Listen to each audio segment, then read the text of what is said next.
नमस्कार दोस्तों, बहुत बहुत स्वागत है आज की बात में, भोर की बात में।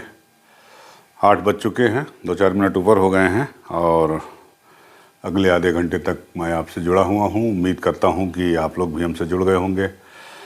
तो चलिए शुरू करते हैं आज की बात।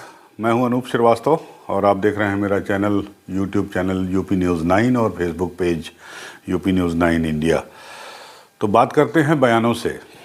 तो 2 बयान कल जो मेरे संज्ञान पे है वो मैं आपके साथ शेयर करना चाहता हूँ। पहला बयान तो राहुल गांधी का है। राहुल गांधी जो है वो राजस्थान में मैं सुन रहा था, वो कह रहे थे कि अडानी, अमित शाह और नरेंद्र मोदी, वो उनकी तुलना जेब कतरों के गैंग से कर रहे थे। कि उनका कहना था कि जेब कतरे जिस तरह से आते हैं, एक ध्यान भटकाता है, दूसरा जेब काटता है और तीसरा देखता है कि कोई देख न ले या कोई देख ले तो पकड़े जाने पर उस जेब कतरे को बचाएं।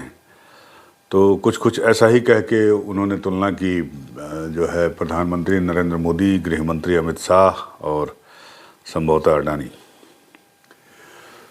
तो ये बयान उनका काफ़ी चर्चित है और इस बयान पर उन्हें इलेक्शन कमीशन यानी निर्वाचन आयोग से नोटिस भी जारी हो गई है, जैसा कि अखबारों में लिखा है। और ये नोटिस जो है उनके इस बयान पर पीएम पर कमेंट के लिए इसी का राहुल गांधी को नोटिस। प्रधानमंत्री नरेंद्र मोदी पर निशाना साधते हुए उन पर की गई पनौती, जेब कतरे और बड़े उद्योगपतियों की कर्ज माफ़ी संबंधी टिप्पणियों के लिए चुनाव आयोग ने कांग्रेस नेता राहुल गांधी को गुरुवार को कारण बताओ नोटिस जारी किया है। आयोग ने उनसे शनिवार शाम तक जवाब देने को कहा है। बीजेपी ने कांग्रेस के पूर्व अध्यक्ष के खिलाफ आयोग का दरवाज़ा खटखटाया था और कहा था कि एक वरिष्ठ नेता की ओर से इस तरह की भाषा का इस्तेमाल दुर्भाग्यपूर्ण है। निश्चित रूप से देखिए, प्रधानमंत्री पद की एक गरिमा होती है और उस गरिमा को बरकरार रखना चाहिए और किसी को इस तरह से कमेंट करने का मुझे लगता है कि नैतिक अधिकार कम से कम तो नहीं होना चाहिए। अगर आपको कोई शिकायत है या आपको कुछ कहना है या आपको लगता है कि कहीं कुछ गलत हुआ है, तो उस हर जगह उसके लिए एक वाजिब मंच है और उस मंच पे जाके आप अपनी शिकायत दर्ज करा सकते हैं। लेकिन सार्वजनिक तौर से इस तरह के बयान देना मुझे भी लगता है कि ये उचित नहीं है। अब देखना होगा कि चुनाव आयोग जो है इस पर क्या वो एक्शन लेता है। और आपको बता दूं कि आज शनिवार है, आज 24 नवंबर है और 24 नवंबर जो है कल हो जाएगा 25 नवंबर और 25 नवंबर को कल राजस्थान में मतदान है। तो कल ही शाम तक राहुल गांधी को जवाब भी देना है और कल ही शाम तक मतदान भी कंप्लीट हो जाएगा। उसके बाद निश्चित रूप से टेलीविज़नों पर आप देखेंगे, वो ओपिनियन पोल देखेंगे या एग्जिट पोल देखेंगे कि भाई किस पार्टी को कितनी सीट मिल रही है। तो बयानों की बात कर रहे हैं तो एक और बयान मेरे पास है। अभी मैं उसको अपने डिस्क्रिप्शन में उसका लिंक भी डाल दूंगा उस न्यूज़ का।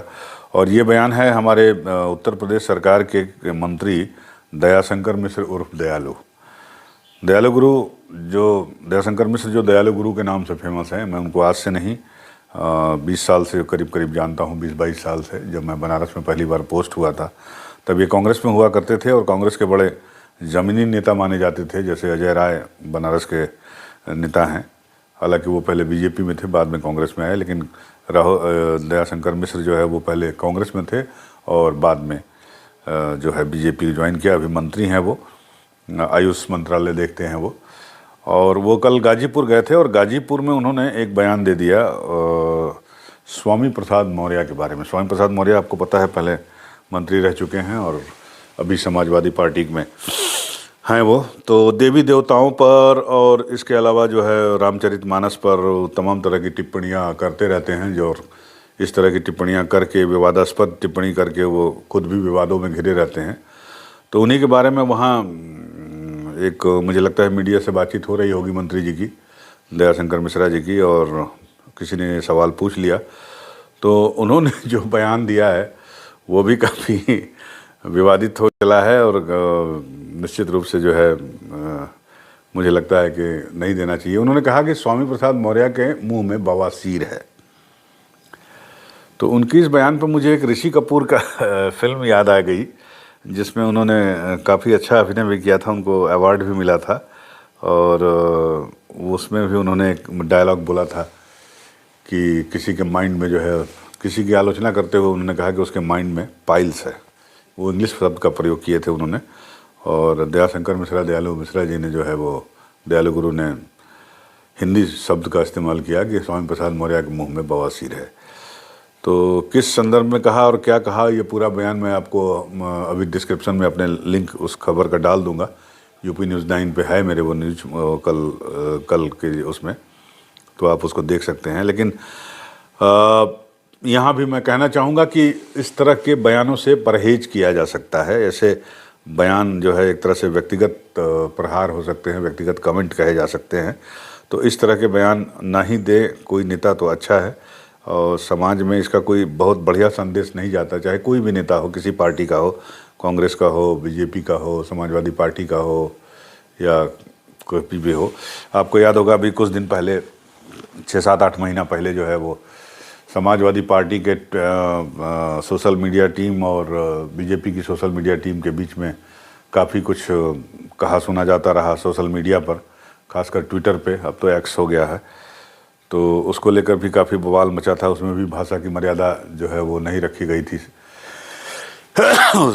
भाषा की मर्यादा का पालन नहीं किया गया था।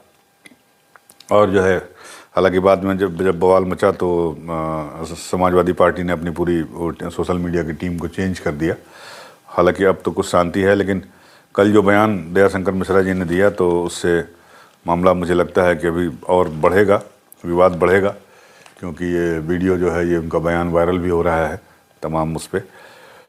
सर, मुझको तो लगता है कि आप लोग बार बार स्वामी प्रसाद मौर्य जैसे व्यक्ति को, जिनको पूरा देश, पूरा समाज, पूरा उत्तर प्रदेश कह रहा है कि जिनके मुंह में बवासीर है, ऐसा अभी आपने देखा कि उनको बोलने की आदत है, बेतुका बोलने की।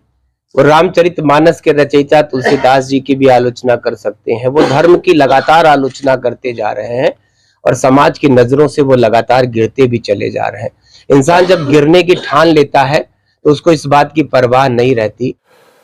तो ये है बयान की राजनीति। बयान दिए जा रहे हैं, एक दूसरे के खिलाफ दिए जा रहे हैं, व्यक्तिगत आरोप लगाए जा रहे हैं, प्रत्यारोप लगाए जा रहे हैं, और उसमें जो है भाषा का मर्यादा, नैतिकता का पालन नहीं किया जा रहा है।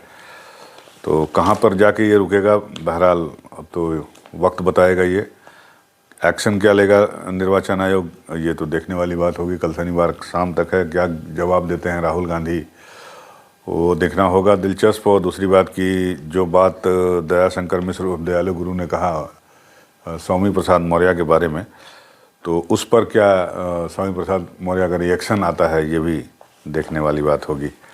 तो बहरहाल बढ़ते हैं आगे और चलते हैं,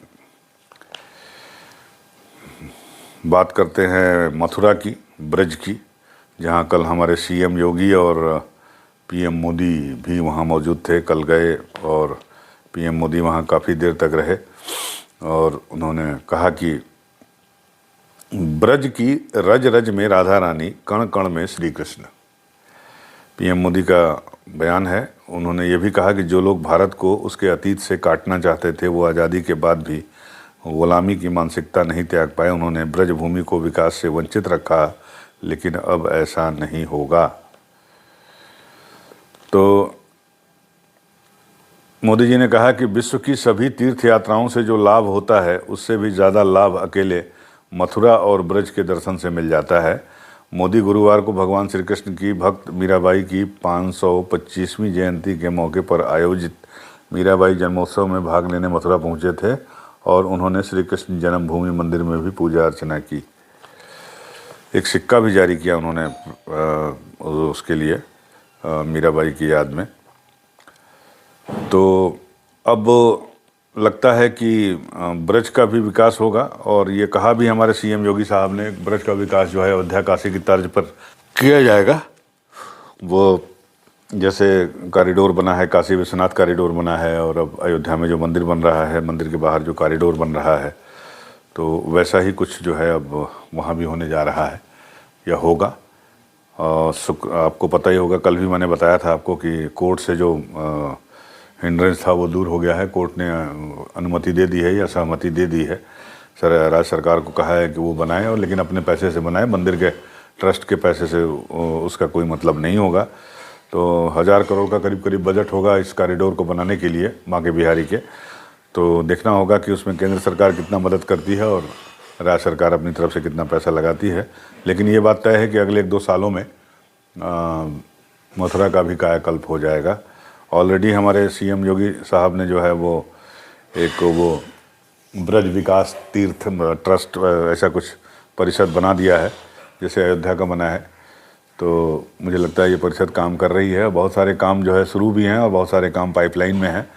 तो मथुरा, वृंदावन, ये सब जो है इलाका काफ़ी अच्छा हो जाएगा। तो योगी जी का बयान भी आया है इस अखबार में कि रेलवे मैदान में चल रहे ब्रज रज उत्सव में सीएम योगी आदित्यनाथ ने कहा कि पीएम मोदी के नेतृत्व में देश की 142 करोड़ आबादी ने नए भारत के दर्शन किए हैं। नए भारत का विश्व मंच पर सम्मान बढ़ा है। आज दुनिया में कहीं भी जाते हैं तो सभी पलक पांवड़े बिछाकर अभिनंदन करते हैं। पीएम मोदी के नेतृत्व में भारत की सीमाएं सुरक्षित हुई है। पिछले 9.5 सालों में उन्होंने देश की हर समस्या को हल किया है। और उन्होंने कहा कि नया भारत अपनी विरासत पर गौरव की अनुभूति करता है। योगी जी ने कहा कि अयोध्या और काशी आज पूरे देश और दुनिया को आकर्षित कर रहे हैं।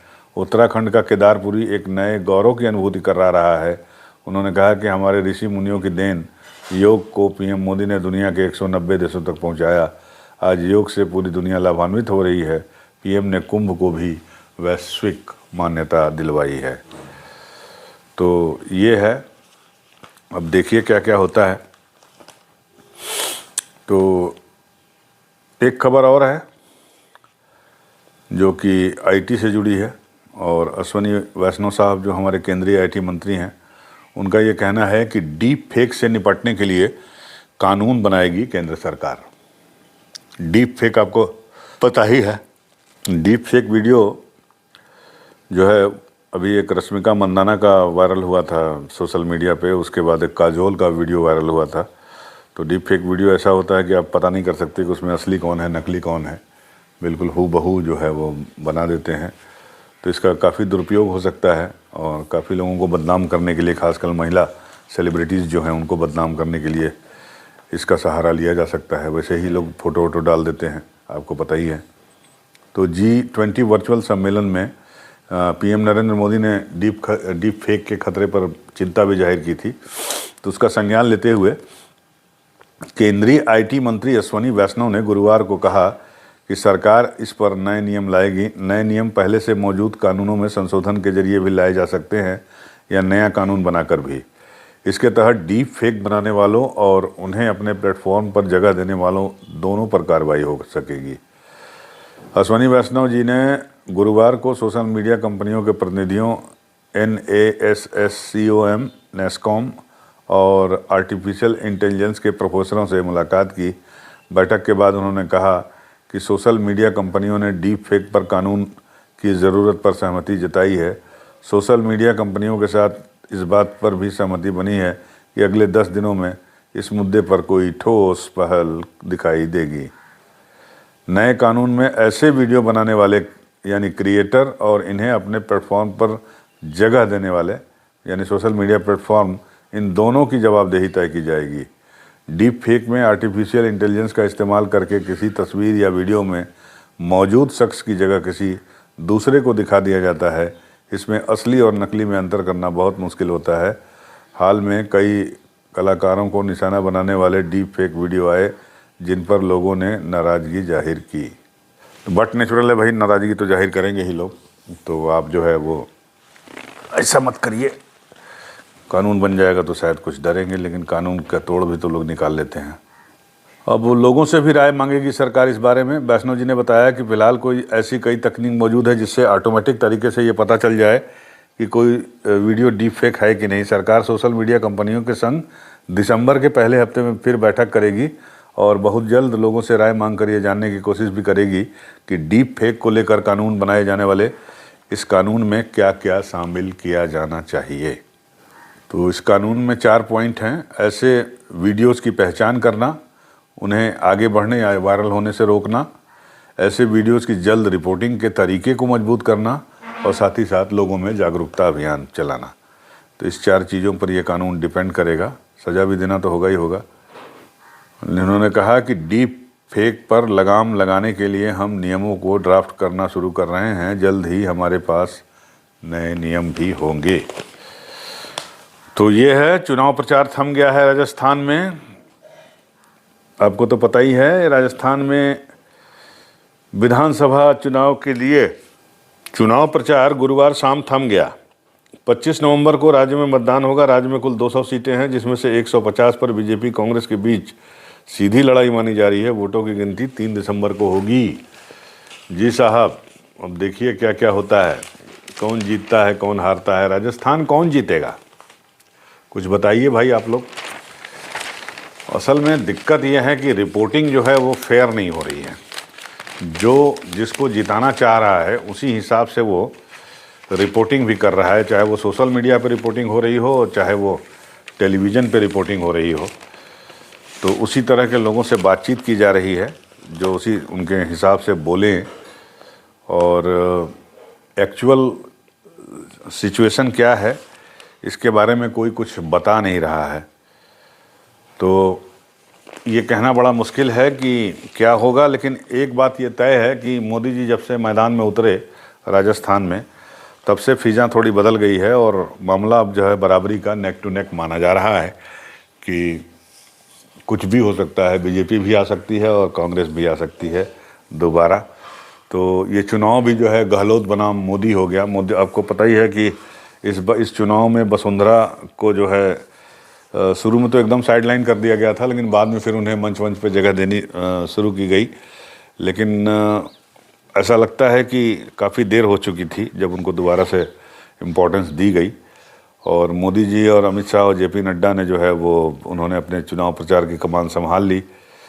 तो उसका एक रिएक्शन भी देखने को मिल रहा है। जो कुछ लोगों से मेरी बात हुई उसमें रिएक्शन ये है कि जो स्थानीय कार्यकर्ता हैं या नेता हैं, जो भी कह लीजिए, तो वो थोड़े से शांत हो गए हैं कि भैया ठीक है, चलो आप ही लोग देख लो, हम क्या करेंगे। इसके अलावा जो कुछ लोग जो जिनको इधर उधर जाना था प्रचार करने में, वो नेक टू नेक फाइट होने की वजह से अपनी ही सीट पर सिमट के रह गए हैं कि किसी तरह पहले भैया अपनी सीट तो निकालो। तो उसकी वजह से भी है 2-4-5 नेता, अच्छे नेता जो है वो इधर उधर जा नहीं पा रहे हैं। जो भी चुनाव प्रचार का काम है वो मोदी, अमित शाह, जेपी नड्डा, योगी आदित्यनाथ और इस तरह के लोग जो है देख रहे हैं। तो संगठनात्मक दृष्टि से अगर देखा जाए ऑर्गेनाइजेशनल फ्रंट पे, तो ऑर्गेनाइजेशन बीजेपी का तो ज़्यादा मजबूत है। बीजेपी के पास सब कुछ है, पैसा है, रुपया है, ताकत है, कार्यकर्ता है, संगठन है, सब कुछ है।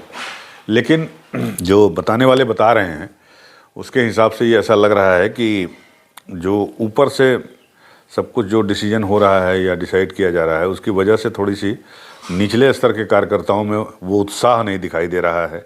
कम से कम अगर राजस्थान की बात करें या कुछ हद तक मध्य प्रदेश की बात करें, खैर मध्य प्रदेश में तो अब वोटिंग हो गई है, लेकिन राजस्थान में कल वोटिंग होनी है। तो इस फैक्टर का कितना असर पड़ेगा, कितना स्थानीय कार्यकर्ता, जो बूथ लेवल का कार्यकर्ता है, वो कितने वोटरों को निकाल के ले आता है वहाँ मतदान केंद्र तक वोट डलवाने के लिए, तो ये भी देखने वाली बात होगी। क्योंकि अगर कार्यकर्ता, स्थानीय कार्यकर्ता उत्साहित नहीं रहेगा तो टर्नआउट जो है किसी भी पार्टी के फेवर में जो टर्नआउट होता है वो उस पर थोड़ा फ़र्क पड़ने की उम्मीद होती है, या उम्मीद ऐसा आशंका होती है कि हो सकता है कि उस पर जो है थोड़ा सा वो हो जाए। तो ये देखना काफ़ी दिलचस्प होगा। इस हिसाब से देखा जाए तो कांग्रेस जो है उसके कार्यकर्ता जो है काफ़ी तेज़ हैं, और कांग्रेस ने अब इसे समझदारी कह लीजिए या गेम टैक्टिक्स कह लीजिए कि उसने स्थानीय मुद्दों को, स्थानीय चेहरों को वरीयता दी। मध्य प्रदेश में उसने जो है कमलनाथ पे टोटल छोड़ दिया, राजस्थान में उसने गहलोत और सचिन पायलट पे छोड़ दिया। गहलोत और सचिन पायलट की 4.5 साल की लड़ाई जो है वो पिछले 6 महीनों से बिल्कुल शांत हो गई है। खरगे जब से अध्यक्ष बने, राष्ट्रीय अध्यक्ष, और उन्होंने ये ख़त्म कर दिया है। अब इनके बीच का जो सब कुछ था गड़बड़, वो ख़त्म, पूरी तरह से ख़त्म हो गया, या फॉर द टाइम बीइंग जो है एक वो कहते हैं ना सीज फायर, जैसे अभी इजराइल और हमास में सीज फायर कल होने वाला था लेकिन कल नहीं हो पाया, आज शायद सुनने में आ रहा है कि आज से ये सीज फायर लागू होगा।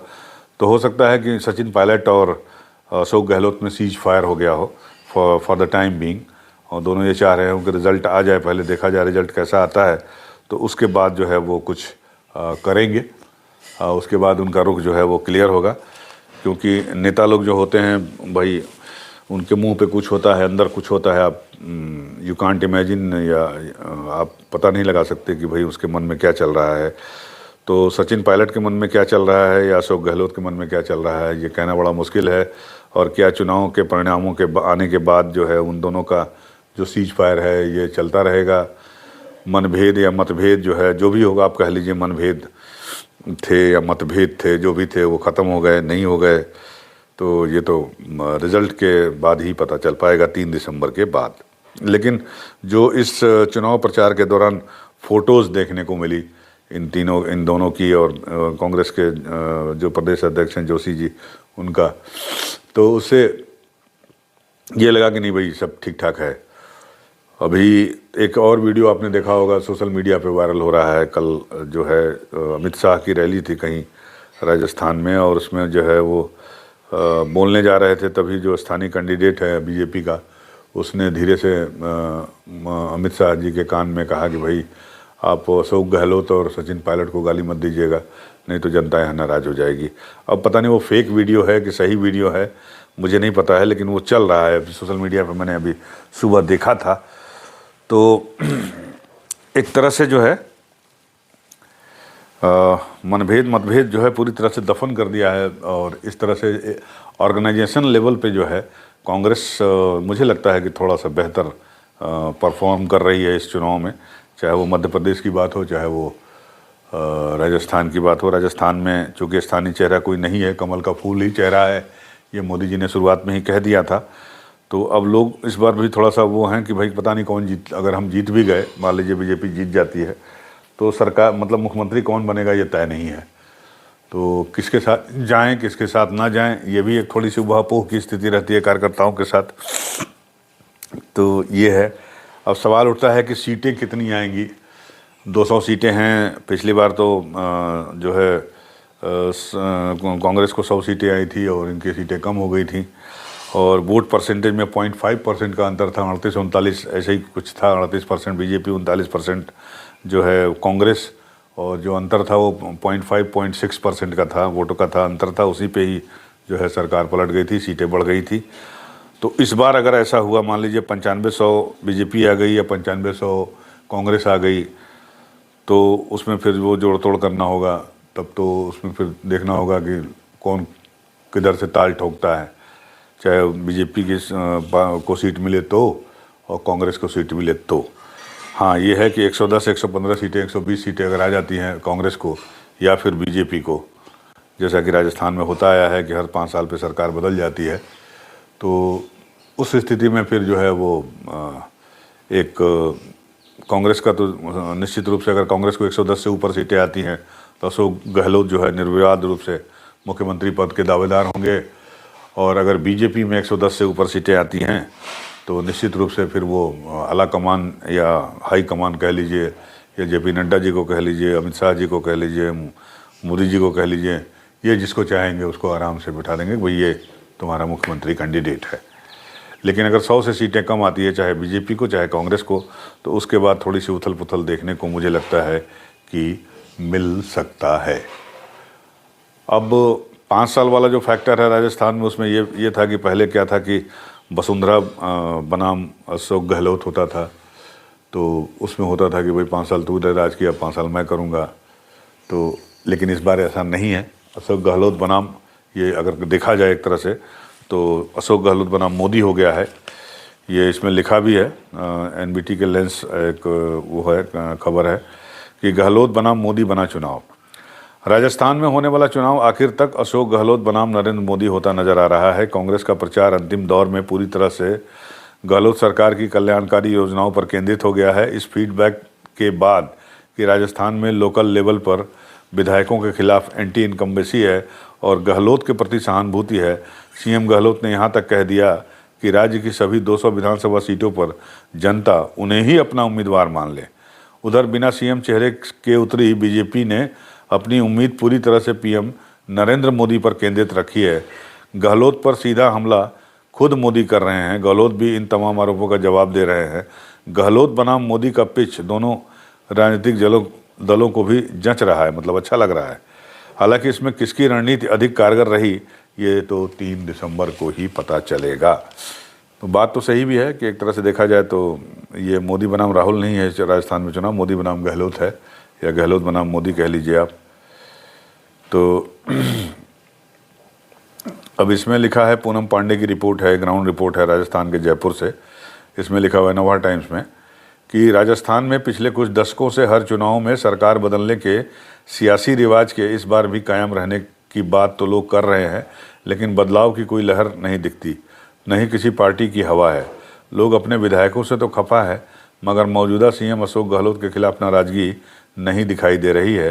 हालत यह है कि राजस्थान में कई विधायकों के खिलाफ एंटी इनकम्बेंसी साफ दिखती है, जिसमें कांग्रेस ही नहीं बीजेपी के विधायक भी शामिल हैं।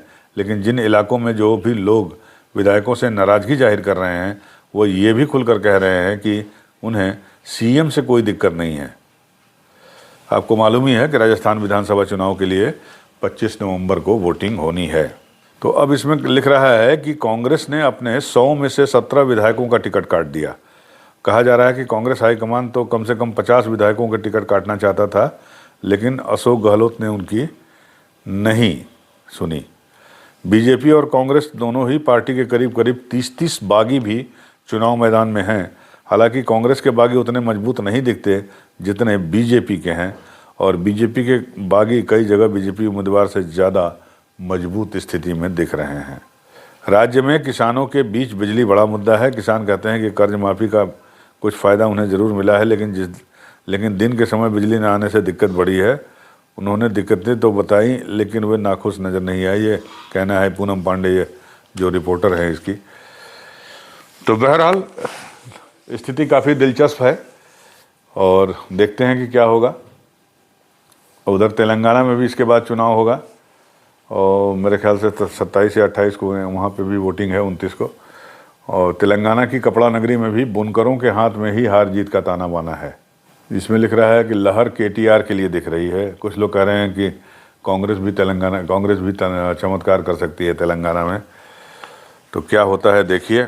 राजस्थान का वोट परसेंटेज इसमें लिखा हुआ है कि कहीं जाट राजपूत तो कहीं गुर्जर मीणा की संख्या के लिहाज से जीत हार का गुणा गणित बताया जा रहा है। 30 साल के आंकड़े देखें तो यहाँ बीजेपी कांग्रेस का करीब 33% वोट किसी भी सूरत में साथ देता है। 1998 के चुनाव में बीजेपी का जब सबसे खराब प्रदर्शन था, तब उसे महज 33 सीटें मिली थीं, लेकिन 33.23% वोट मिले थे। इसी तरह 2013 में कांग्रेस के सबसे खराब प्रदर्शन के समय सिर्फ 21 सीटें मिली थीं, लेकिन वोट का जो परसेंट था वो 33.7% रहा है। और पिछली बार जो है वो 3839 का रहा है, 38 समथिंग इसका रहा है। बीजेपी का 39 के आसपास जो है इनका रहा है, कांग्रेस का। और जो डिफरेंस था वो 0.5-0.6% का ही, मतलब पूरा 1% भी नहीं था। और उसी आधार पर जो है 100 सीटें हो गई थी, कांग्रेस की सरकार बन गई थी। इस बार क्या होगा ये कहना बड़ा मुश्किल है। अब कल की जो वोटिंग होती है उसको देखना होगा। वोटिंग के बाद जो आपके एग्जिट पोल आएंगे तमाम चैनलों पे, हालांकि उस एग्जिट पोलों पे आप बहुत ज़्यादा रिलाई नहीं कर सकते, भरोसा नहीं कर सकते, लेकिन थोड़ा सा ट्रेंड पता चल जाएगा कि क्या हो रहा है क्या नहीं हो रहा है।